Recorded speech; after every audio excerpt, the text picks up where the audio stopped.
Then Ronald Reagan started talking about her. Then they had it in the newspaper, she's as bad as she can be, right? Then, when George Jackson did a case, they let her, when she got a case with Jonathan Jackson, supposed buying the weapons, right? They let him and her get together in the county jail for 3 hours. They had sex together. That makes her official now. So you look right now and you hear about the prison industrial complex, the mother of the movement, the tattletale of the movement. The tattletale of the movement. Our movement was infiltrated from day one. A few people sprung out ahead of time, but when they wanted to get rid of people, they got rid of people. When they had Mark Clark and Fred Hampton, they just shot them down. And they had O'Neill write down the whole thing, and they shot all the bullets going, so what? Now, you don't think that they wasn't planning all these things I'm talking about to get rid of the poor brother? Why? Because one thing is leadership, the other thing is constancy. The other thing is everybody can tell where a lot of the finance is coming from. You know what I mean? From here. And as I said 1,000 times, if I was this, and the next year I got to run off, why would I run over to the people like that if we haven't been together all the time? And if you, since I'm from Oakland, if you question around long enough, you can find the trail. The trail leads right back where it leads. It ain't no big secret, right? But what they don't like about this, black mafia. Black mafia. You got to remember there's certain towns in Philadelphia, I won't say what it was, but they, right, tell the truth, they got books about it. Now, it's not that they're all my homeboys, that crew from Temple Number 12. It's not that we were in the nation together.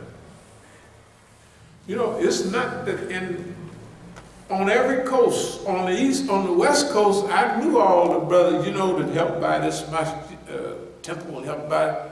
We was all up at McNeil Island together. We was all in the brotherhood, you know what I mean? You got to build a nation.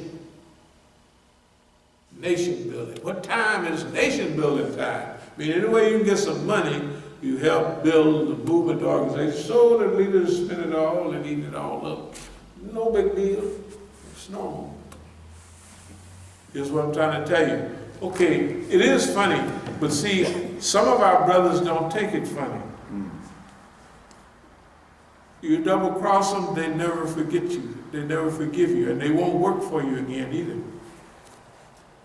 You gotta be born and bred around, cut those people, cut you all the time, and all you do is say, shoot, nigga left enough skin on to sew it up. So, you know, that's the way you look at it, because you're still alive, you're not, you know what I mean? But other people, if they're book reader, movement type people, and ideas, and you leave them out in the woods to starve to death, they don't forget that. They don't look at it like, oh, the poor Negroes all do that. And they'll tell you, they deserve what them niggas deserve what they get. That's the way the people are now. Everybody is convinced, especially now, we started with the Negro.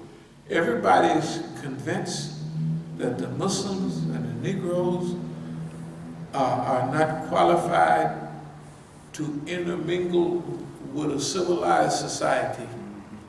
Everybody is ahead of the Negro. They said it last week, I was looking at the newspaper, they said that the white man makes so many thousands of dollars a year, right? The Negro makes $28,000 and the Mexican or Latino makes 42,000, right? That's it. I mean, I don't know whether it's true, but that's just what they said in the newspaper. I said, good God Almighty, boy, that Negro, he talking about last hired and first fired, he don't get no action on nothing. That's our job. That's right. All of these transitions, if you think I'm not happy every day, you got another thing coming. Another thing coming. When that Quran says only the people that are fortunate, you know who I think they're talking about? Allah is talking about me. You just the luckiest nigga. I done created a lot of lucky niggas. You're number one. You take my word for it, and when you read it in the Quran, you take it, I know it, I can see all of this here. Good God Almighty. You know, you're ready to fight 500 people at one time with your hands tied behind, which you have to do anyway. Because you're lucky. You're fortunate. That's the only way to, yeah, you got sense, you made conscious decisions. You make conscious decisions, but you can't protect yourself, right? From stuff you ain't never even, when you read in the Quran, and we're talking about resistance leadership, we're talking about developing the leadership out in the open, face to face against the monster. Because it has never happened before, and we're gonna do it. Yeah, that's our job. You know, you didn't escape, fall off 15 mountains, get run over by 12 trains, and went through 16 meat grinders to the prayer leader here. Allahu Akbar. Allah got all kind of people that do that, right? Allah save your BLACK behind to say, y'all all scared? Well, yes, I'm scared as I can be. Look, I have a scared card right here.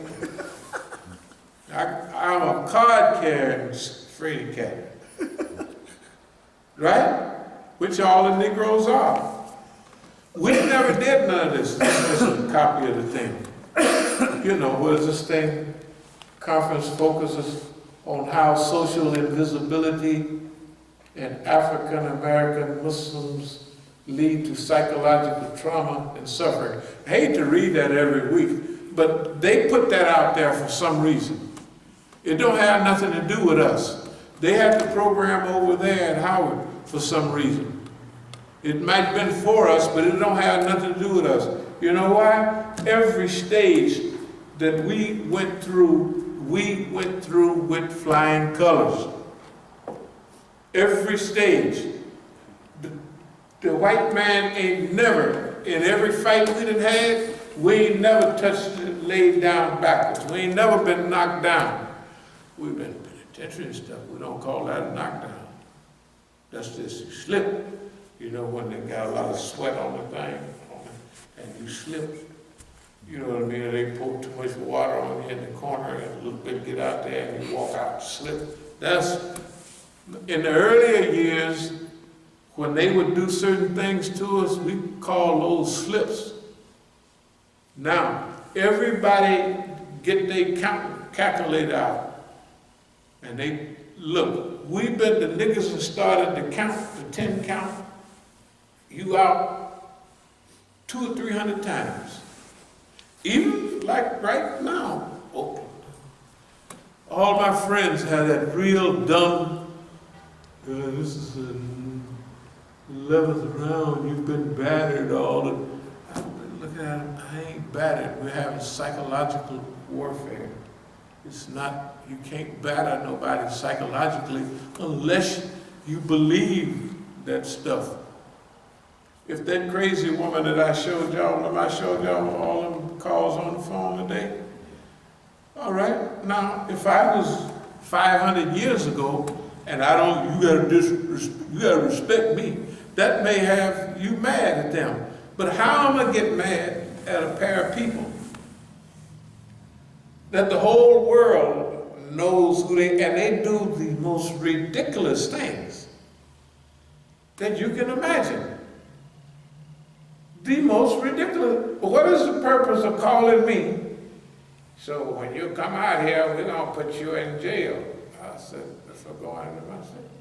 That's fine. What am I supposed to say? You niggas can't call me. Who you calling? I'll come out there and knock y'all upside the head. I ain't thinking about that. If I get to the Masjid and they're sitting there, I'm going to tell them, okay, I don't want y'all in here. You can get out. Okay, you immigrants, Africans, I don't know what they done told you.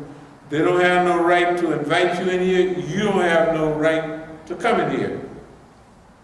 So y'all, when I get ready, I'll open this up again. Till that time, this is closed. Now, you come back again, I'll do what I feel like doing. The white man says all options is on the table. They don't have no right to steal property, lie, and like the phone calls. Do you think my phone is tapped by the police? Do you think the government monitors my phone? If I get stopped everywhere all the time and held up for days in airports, and when I get stopped by the police is talking, he got to put that phone down, he go get on his cell phone.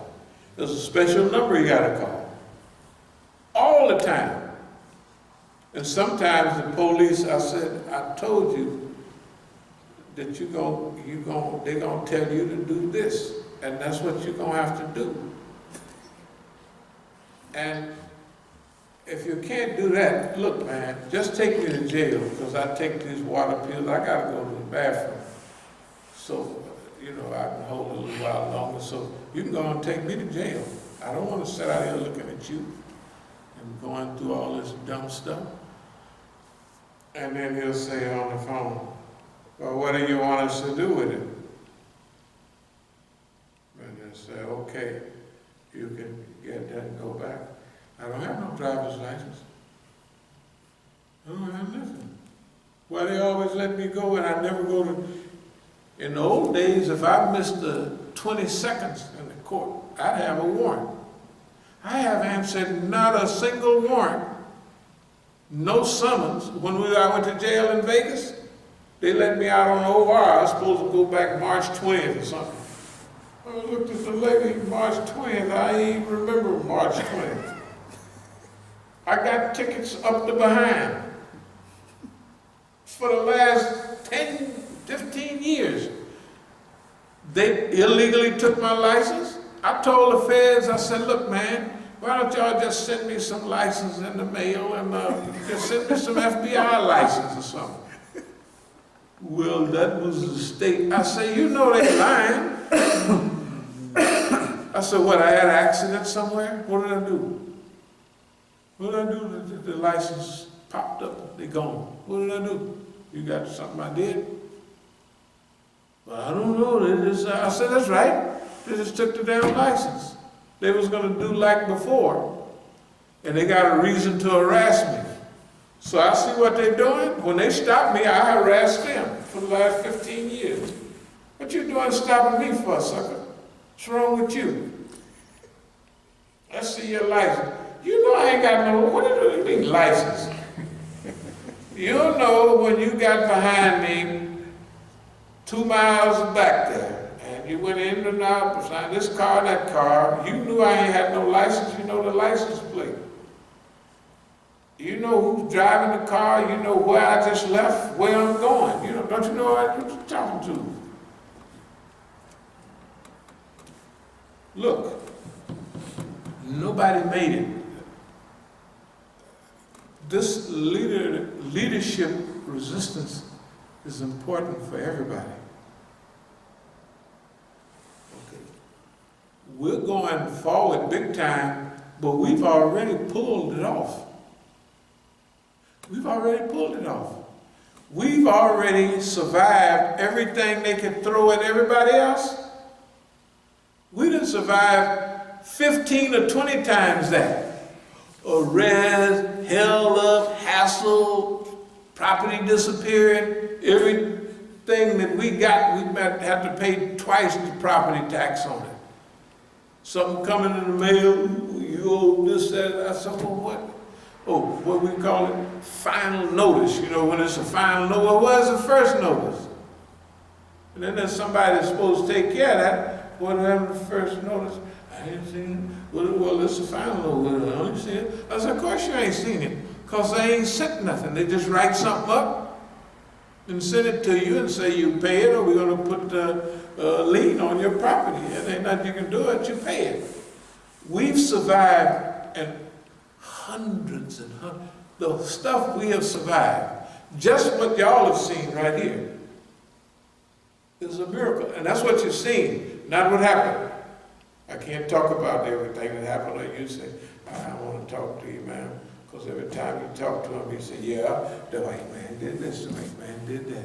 And I don't care about that cracker. And if I said every time something happened, you wouldn't have no friends. Because people are nice, right? They want to help, but suppose you got a hurt toe or something, and every time you see somebody, my toe hurts, my foot hurts, I got a toothache, and every time they just had a heart attack, and every time you see them, they're telling you, oh, they just had a heart attack. When was that? 5 years ago, 10 years ago, 20 years ago. Well, what's happened recently? Well, I had to push a tube here. Did people get tired of it, right? It's like your aunt so-and-so that had something, and every time you go to the house, they running the misery. You know what I mean? Yes, ma'am, I know you got the misery. Besides the misery, how's everything else? Right? We all got relatives, and when people get old, they get out of hand. They don't never say medicine nice day. All they say is, oh, it's my back. Oh, they won't send my medicine on time. Good God, I ain't doing too good today. Man, so if I told you everything that happens, so I say, the point is resistance leadership. People have to see that you can do it. Okay, now think about it. It's sufficient amount of stuff of us that happen on the surface for everybody to see. Okay, now us here know that the majority of that was engineered on purpose so people could see it. Because if I ran it all day, they say, Imam's a nice guy, but that boy is annoying. Right?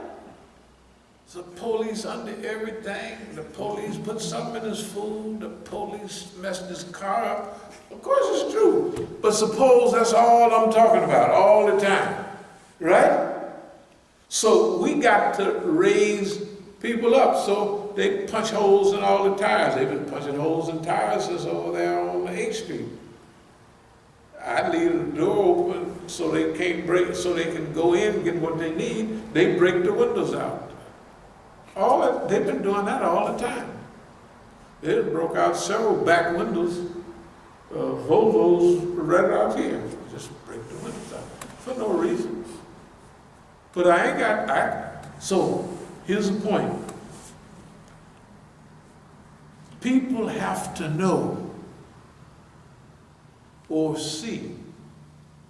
That's what heroism is.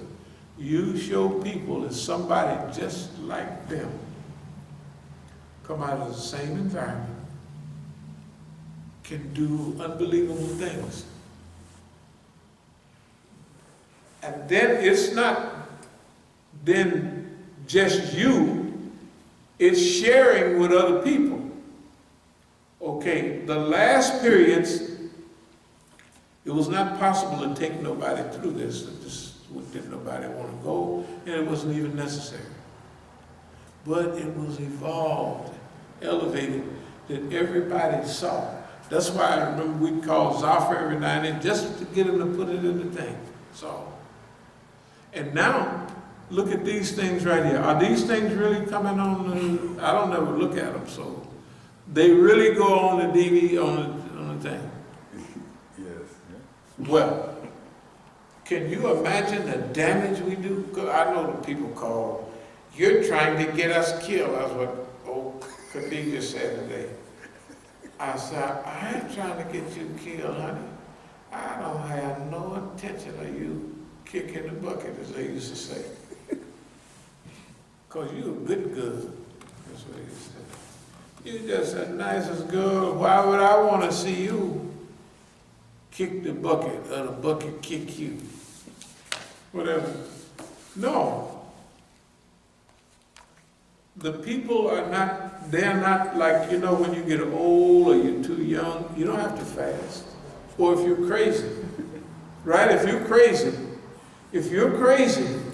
you don't have to fast. You don't even have to pray because you're not responsible. Right? Okay. Now, after watching all of Oakland, now you got to remember, the eye of the world is on Oakland. Why? Because it was 45 years ago. Oakland was the seat of the destruction of the black movement. Of course, everybody everywhere else was too. But it was the seat. It's the historical accounting. When you read about the Black Panther Party in Oakland, this, that, another in Oakland, the white kids, the Army Depot, this, always having this in Berkeley. What did you hear about in those days? Oakland for black people, and Berkeley right next door. You just walk from this block to the next door, the next block, and it's Berkeley. It's all technically it's together. So, and then across in San Francisco, you got Haight-Ashbury. You got the seat of modern thinking coming within a few miles of each other. That's why all of them was knocked. They knocked the white folks in Haight-Ashbury, they knocked them in Berkeley, and they knocked the Negroes. Now I'm going to have to show y'all my Haight-Ashbury outfits and the white folks and Sadie Hawkins Day. I got all them pictures. No. We didn't miss a step along the way. We didn't miss a step with each and every group all along the way. What is that? Let's call it destiny for another. The destiny. That's why it ain't no problem. It's destiny. That we have to, this stuff is learned, it's acquired, and you have to have the time. You have to have the discipline to learn all of that stuff. You have to have the attitude too, because after a while, you don't want to know nothing about niggas after a while. I don't want to know nothing about them. I don't want them calling me. They leave you alone to die. Of course they will. They'll run over you with a train. Whatever the white man tell them to do, they'll do it. And they'll keep on going like this is what we do. Right? If you aren't specially made for that, nobody would hold up on it. You have to be made for it. So if you don't have nothing but if your policy is optimism, right? If you are optimistic, and kindness and humor, you ain't gonna make it. I mean, you can make it with some other kindness, love, peace, that stuff. Yeah. You got to be brewed and cooked and made for it. That's what I believe. This is our responsibility. It's the resistance movement of North America, As-Sabiqun Liberation Organization. That's what it is. It's going to outshine the PLO. As-Sabiqun Liberation Organization. To liberate what? To liberate the movement from everything. We said before this came out to liberate the movement from psychological inferiority complex. That's what we said. To liberate the movement from backdoorism, from Saudiism, to liberate the movement from all of those hang-ups that they acquired. They acquired them. If they didn't have a hang-up, they went and made it. And all of the brothers got it. Abdul Malik and them, they was on the show, the white man, the Arab show. And you can have all the experience in the world and they ain't gonna invite you. Can you imagine? Not only they won't invite you, but the Negro will go in your place and he won't tell them, hey man, this guy knows, you want to know about all of that? This guy knows that. Why are you inviting me to speak on this subject? Here's what I'm saying. Any subject they bring up from anywhere in the world, you can flow with it naturally. When the little black police lady was out there, remember she was saying, yes, I'm from Uganda, but you know I'm from the tribe of Obama. I said, oh, you're a Luo, right? Yeah, I said, well, that's Kenya and Uganda, y'all all over there. So how can somebody talk to anybody from anywhere? When Sakina was in the hospital, they had some of the lady nurses in Nigeria. Oh, you from Nigeria? Oh, this going on. What's your problem? Think about Biafra. Oh, you was too young for Biafra. They think you was living right up the street, their neighbor. When you talk to Latinos, oh, you from Mexico? What city you from? Oh, yeah, man, they got a university there. I used to stop by there all the time, and da-da-da-da-da-da. Right? That's a gift from God. Number one, who can compress their life and do all of those things at that time? They don't have no white man from the University of Ooga Booga Land or nowhere else that can talk about all of those subjects in detail. That's why the Negro, that's why Mellow Yellow was looking funny over there. Here's why. They start a show till the white man pulled the plug. And what he knew over there this time was clear. He said the white man did everything, and this is a star, but the real star. That's what he meant. That's exactly what he meant. And all the rest of them know the same thing. And everything that has happened has been to push that. Because somebody, some kind of way, want the real thing to get out, but they're trying to fool me into thinking that that's not what's being pushed. Look, think about it, what we talk about amongst ourselves. The world situation. You know, it was another bombing in Afghanistan, the Shia, the Masjid, and another one. Okay. When they took over Raqqa, now the U.S. and backs the Kurds and all that. And them fools get in there and they put Abdullah Öcalan's picture up there. Did y'all see that when they, Abdullah, the so-called big PKK terrorist? And they lucky if Turkey got an atomic bomb, they would have sent it right over across the street on them. But look at it. The U.S. had to show themselves to everybody who they are, that we're about us.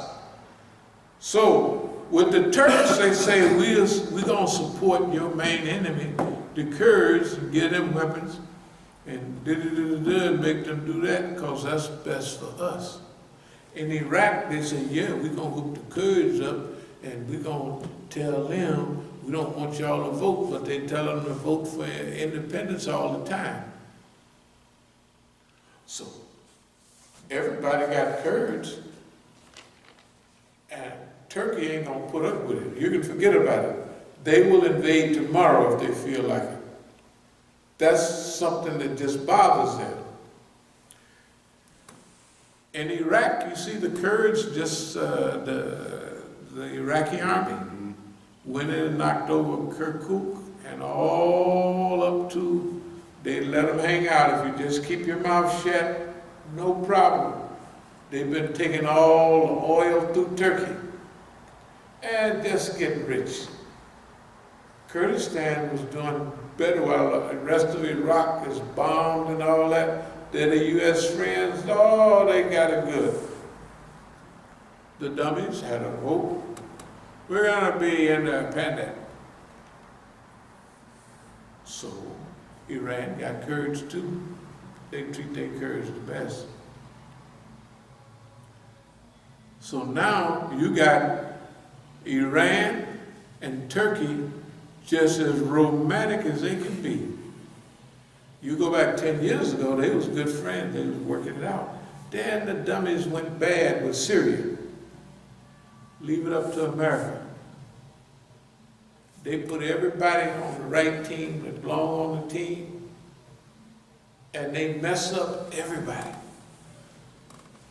You should have heard the Turkish Prime Minister yesterday. What kind of friend are you, talk to the U.S.? You give these guys guns, you do this, that, and another, then you talk about you our friend. What's alhamdulillah?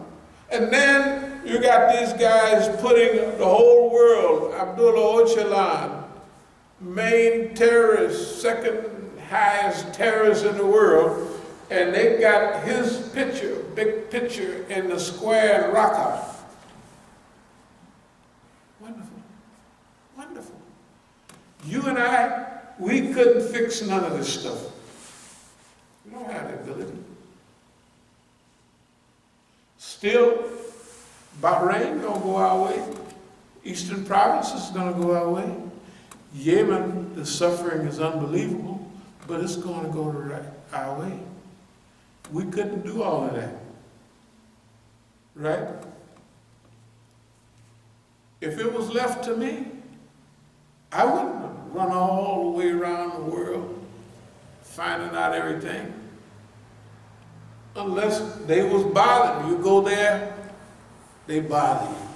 So you gotta study revolutionary. You're left with only one solution. The final solution. You got to get rid of the white man. That's it. Getting rich, you still a nigga. They can run over you, they can shoot you, they can do what they want. Not then, which is good, but I mean today. There was a white man who wrote a book on Muhammad Ali. He says, so they asked him last night on C-SPAN, now what about your book? Ali stood up for the draft and this, that, and other, but the people have to still stand up in the stadium. He said, that's a sad commentary on America. Did the same thing he stood up for 50 years ago. It cost him $3 million and this, that, and other, and everybody loved him, but they didn't love him then. You know what I mean? See, the stand in accord with the Quran, hadith, and history give you a feel for the flow. Everything that's happening. Technically, I'm going back to Oakland. I'll probably go tomorrow. I could go tonight, but you know, this is like 68. Technically, I know when I get back to Oakland, I might be working for, it's like 2002. When we kicked that off,